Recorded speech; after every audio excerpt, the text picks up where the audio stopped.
Hello, welcome to ITV News Meridian. Your headlines this Friday evening. The Chancellor promises tax cuts and reforms in his mini-budget. Reaction from around the South East, but some say it's too little, too late. All the things going up, electric, gas, water, you name it, and it's a bit much that we're still suffering. Drivers in Brighton and Hove could soon face more fines. The council says those who break the rules should pay. And in the last of Holly's climate change series on the elements, we find out why the man they call Windy Pete is a big hit with his neighbours. Well, it was a mad decision many years ago, so I was either a very forward-thinking person or an idiot, I'm not sure. Good evening. A mini-budget to kickstart the economy and create jobs. That was the message from the new Chancellor today. Yes, Kwasi Kwarteng announced a penny off the basic rate of income tax and a rise in the national insurance is cancelled.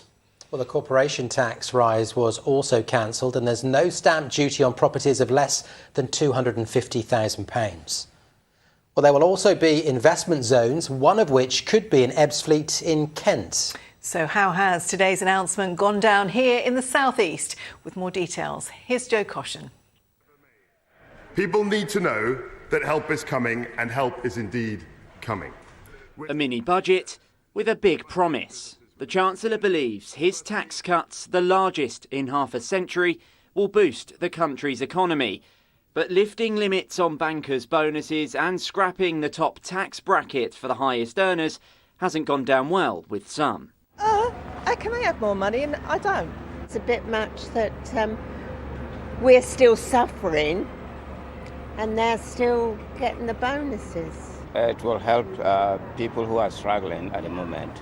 Will it help you? It will help me, of course.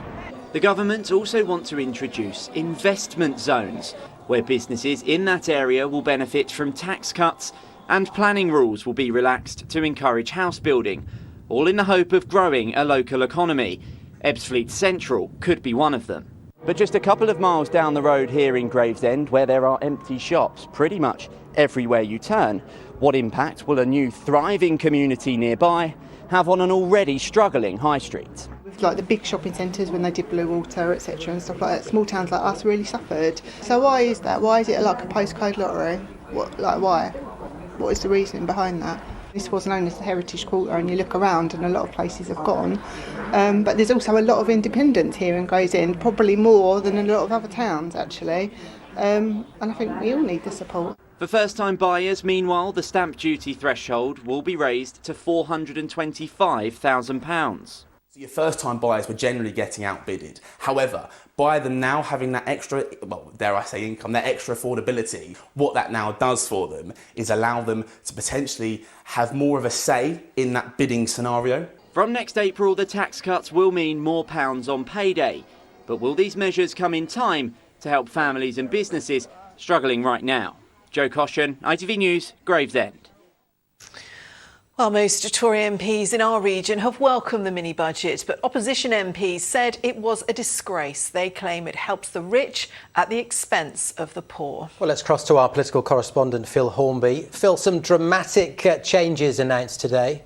Yes, there were, Matt, some really big changes, and this afternoon Liz Truss and Kwasi Kwarteng went to Ebbsfleet Central, one of the places that could benefit from this investment zone status, to talk about that and to talk about house building. But what we've seen suddenly emerge today is a new big divide in British politics between the Conservatives, who want big tax cuts, including for the very rich, which they say will help grow the economy and eventually make everybody better off, and the opposition parties who say it's just unfair. Now listen to these arguments in the House of Commons today, because you'll be hearing them all the time now between now and the general election.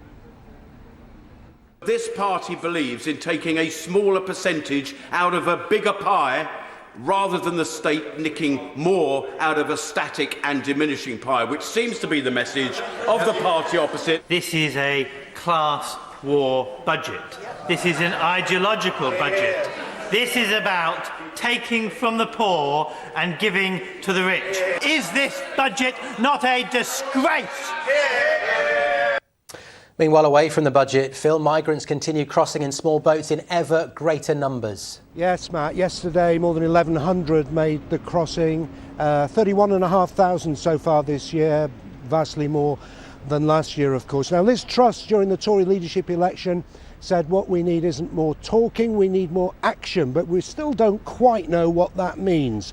In a week's time, the Conservatives will be going to their party conference in Birmingham. There'll be great pressure on the Prime Minister and on the new Home Secretary, Suella Braverman, to spell out exactly what they plan to do. OK, Phil, for the time being, thank you very much indeed. Next, drivers in Brighton could soon face fines if they stop in yellow box junctions or do U-turns where they shouldn't. The council is going ahead with plans to take over some traffic enforcement from the police. But as Tom Savides now reports, the proposals have certainly divided opinion. Drivers stopping in yellow box junctions across Brighton and Hove have rarely been fined. That's about to change. I think it's money making, to be fair, and why do they need to take care of it, to be honest? So yeah, that's my opinion. Do you ever go into a box junction? No, of course not. Of course not. You stay well outside of it. We would get enough fines as it is anyway, so yeah, we don't want any more of those. Even if you stop in a bus lane, you get a ticket nowadays, so yeah, we don't want any more fines. Do you go into box junctions and stay there? Try not to. Because they want to make money and they'll do everything they can to try and catch a driver out. The council has recommended plans to take over certain parts of traffic enforcement from the police. That means more penalty notices could be issued to those who ignore the rules of the road. When a new camera-controlled bus gate was introduced in the Valley Gardens area of the city in January 2021, the council's coffers were boosted by an extra £2 million in fines in a single year. At the moment, Brighton and Hove Council, like many others, is responsible for some areas of traffic management, like parking and bus lane restrictions. Now it's pressing ahead with plans to fine drivers for stopping in yellow box junctions, doing illegal U-turns, and turning left or right where it's banned. It's a bit of a money spinner really for you, isn't it? A money spinner would be restoring the £120 million worth of cuts we've had from the Conservative government over the last 11, 12 years. This is actually keeping the roads safe, keeping traffic safe, and doing some good for the city. Initially, certain specific roads will be targeted, with the first fines likely to be sent out in 2024. More cameras could then be rolled out in other parts of the city. Tom Savides, ITV News, Brighton. Time now for the last in our series on climate change. All this week we've been looking at the four classical natural elements of earth, wind, fire and water, exploring the challenges we're facing and the possible solutions. Well, here's our weather presenter Holly Green with her fourth and final report tonight, focusing on wind.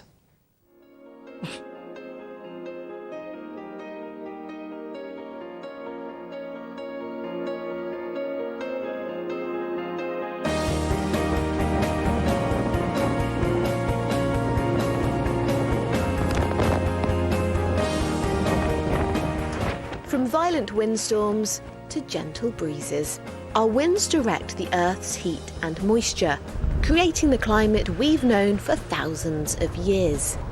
But as the world warms, questions are mounting about how our wind patterns will shift and what that will mean for all of us. Climate expert Paul Williams is a professor of atmospheric science. So we're looking here at the jet stream, the winds 30,000 feet in the atmosphere. Why are they so important?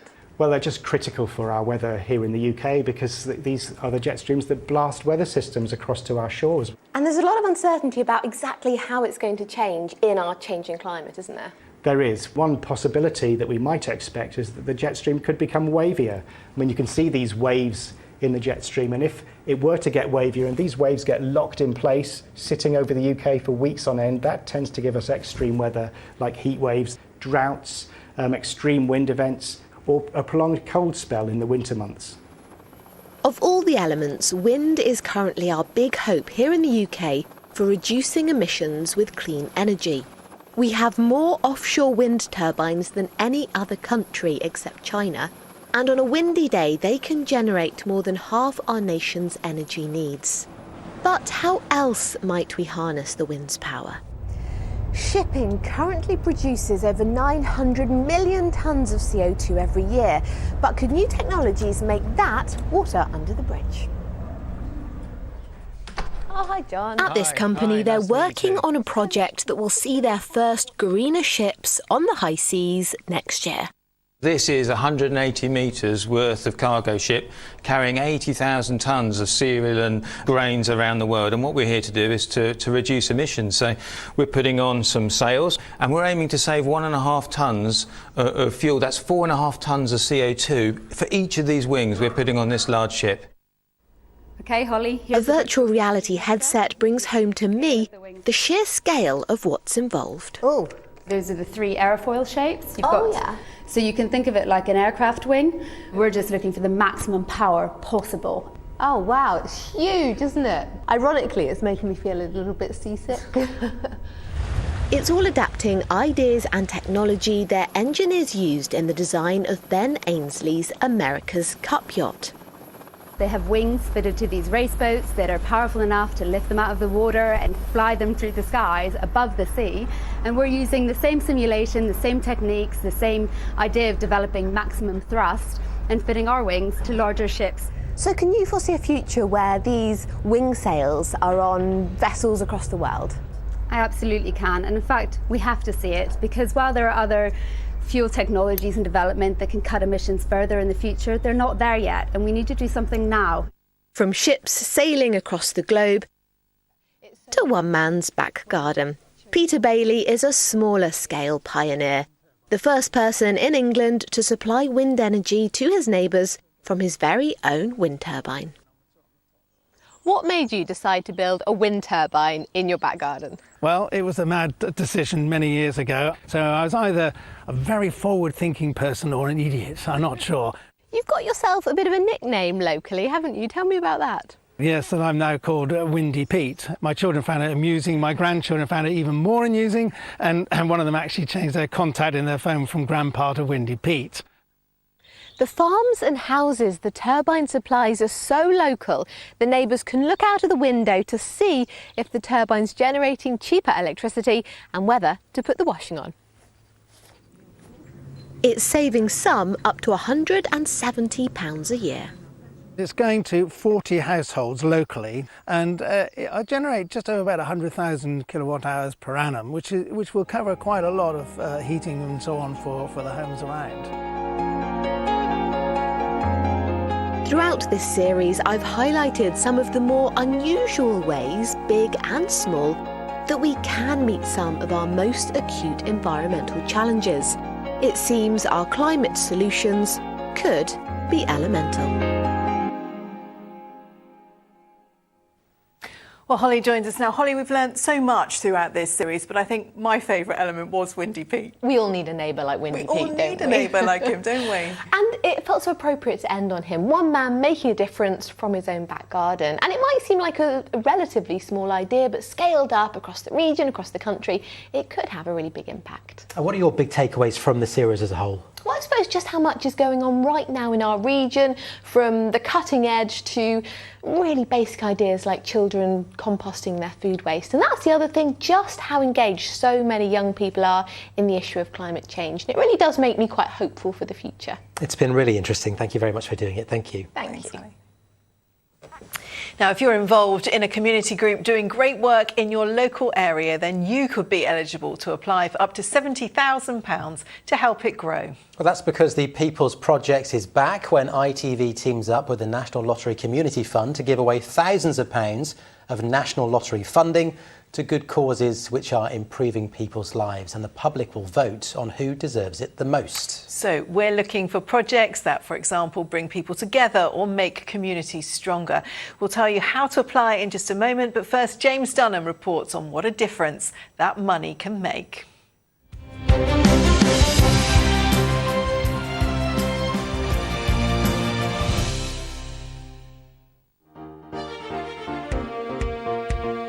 In 2019, and this outdoor underused space was a dumping ground for waste. when we were here before, it was like a scrapyard in a way. But since we won the People's Project funding, we've been able to build a kitchen, a functioning loo, we've got a fire pit, and we've got an amazing swing area over there. So yeah, it's a really very beautiful, special place now. Looking at everything that is here, it's quite the transformation. Yeah, it's completely different. Almost £50,000 from the People's Projects has allowed the egg to hatch. It's become a functioning environment for families, children and young adults to access therapy and support. Without the People's Project, could any of this been possible? It would have been really, really difficult and challenging. I think, you know, the services like ours are dependent on funding. We can't really function without it, and it just came at the perfect time, and it just meant that we could develop this beautiful space and then share it with our community. We've doubled the amount of people that we're supporting and helping. It really was a pivotal time for us. The support being offered by Laura's organisation Eggtooth has grown beyond these trees. Introducing The Nest, a vibrant community space in Hastings with a menu that's so much more than coffee and cake. Apart from the odd sign outside, there's nothing visibly obvious to suggest The Nest is about mental health support. But that is the whole point of this place. The cafe setting is designed to encourage people to feel comfortable to access some of the mental health support services which are available upstairs. Alfie and Ali are two people who've taken part in support sessions here. When I come into the session, I feel really excited and happy. When I come out of the session, I feel relaxed and I feel like I achieved something. It's good because it's a free community, it's an inclusive community, it's accessible to everyone. We have a lift downstairs for wheelchair users. It's a really positive vibe because we also have some nights with bands on the bandstand as well. How much of a need is there in Hastings for a service like this, do you think? I think there's a massive need. Obviously through COVID, mental illness has, doubled with patients, and a place like this where someone can walk in and just have a chat with someone is not around, and what Eggtooth has done is massive. It's 3 years since the Egg received funding through the People's Projects. The success here serves as an insight into just what can be achieved. James Dunnan, ITV News. So if up to £70,000 could transform a project you're involved with, head to itv.com/The People's Projects. Applications are open until 12 noon on Friday the 7th of October 2022, or when the limit for applications to the fund has been reached. If that comes sooner, terms and conditions and the privacy notice can be found via the website. Now, the sport with Andrew Pace. And Andrew, these are pretty tough times if you're a Gillingham fan, aren't they? Absolutely. It ain't pretty at the Priestfield, is it? But they say there is a long-term plan. Gillingham's chairman, Paul Scally, says he's taken a step back from the day-to-day running of the club due to the abuse he suffered from fans. Paul Fisher returning as chief executive. The Gills are just one place above the League Two relegation zone, but their manager says everyone's working hard to turn things around. Paul Scally's still the owner of the football club and working extremely hard behind the scenes to find some support, and it's brought Paul Fisher in to help run the club, and it's been a breath of fresh air coming in and building a structure behind the scenes. I don't go into football clubs just to be a first team manager. I plan when I'm in is to make sure when I leave the club's in a better place. For as long as I'm here, then the day I leave the club will be in a better place than when I took over. Well, tonight England are playing in Italy. The international break meaning there are no matches in the Premier League this weekend, allowing Brighton's new manager, Italian Roberto De Zerbi, a chance to work with his players before his first game in charge next weekend at Liverpool. So our focus tomorrow is in League Two, where both Gillingham and Crawley are looking to move away from the dreaded drop zone. In cricket, Kent's coach Matt Walker says he's extremely proud of his players after they gave themselves a great chance of avoiding relegation. Their impressive win over title-chasing Hampshire achieved thanks to their bowlers, seeing off a side who'd won 5 of their previous 6 home games. It means Kent's survival hopes are in their own hands again, going into next week's final match at home to Somerset. Now, many sportsmen and women peak in their mid-20s, but for Zane Cheeseman from Maidstone, the older he gets, the more successful he becomes. Zane has just come back from Wimbledon, having won the British over-40s title. So I went along to find out the secret to his success.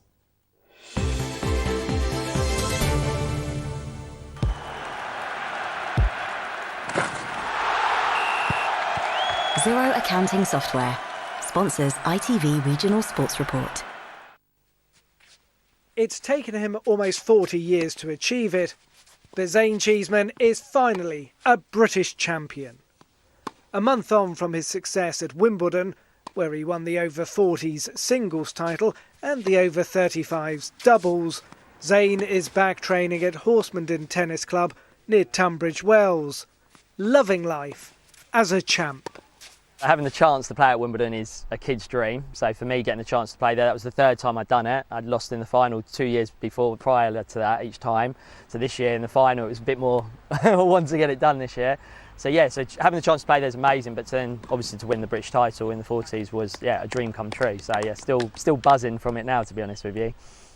Proudly supported by his mum and dad at Eastbourne, Zane was representing Kent from 9 years old, having first picked up a racket when he was 4. He made headlines throughout his teens, but has really hit the heights as a senior player, in the singles and the doubles alongside his friend Stephen Wetherell from Faversham. When you get to 35 and you can start playing on the senior tour, it feels like a new lease of life for yourself. Having the opportunity to win titles like this when you're 40 is unbelievable. So it's brilliant. Zane also coaches at tennis clubs in Horsemonden, Staplehurst, Maidstone, Marden, Tunbridge and Rochester. So I wanted to see what all the fuss was about.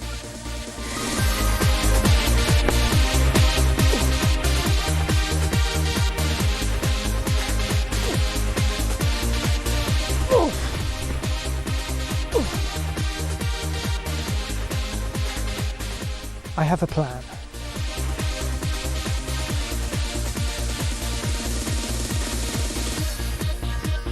This should help.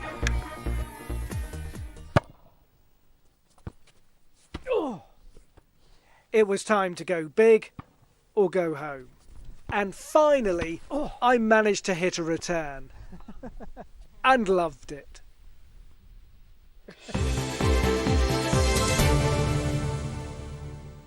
I may finally have found my niche. I love the fact that you were still in a tie and your coat's still on. Too right, but got to look. But you had a big racket. Even if you can't, It's the way forward. Hope for us all. Yeah, absolutely. Hope for us all. Life begins at 40. That's what I say. Thanks, Pete. Thank you. Weather time now. Here's Holly.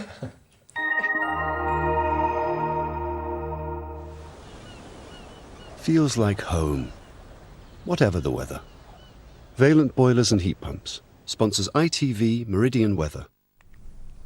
Hello there, good evening. A fair bit of wet weather out there this evening. It's thanks to this feature here, which has developed what we call a wave on it.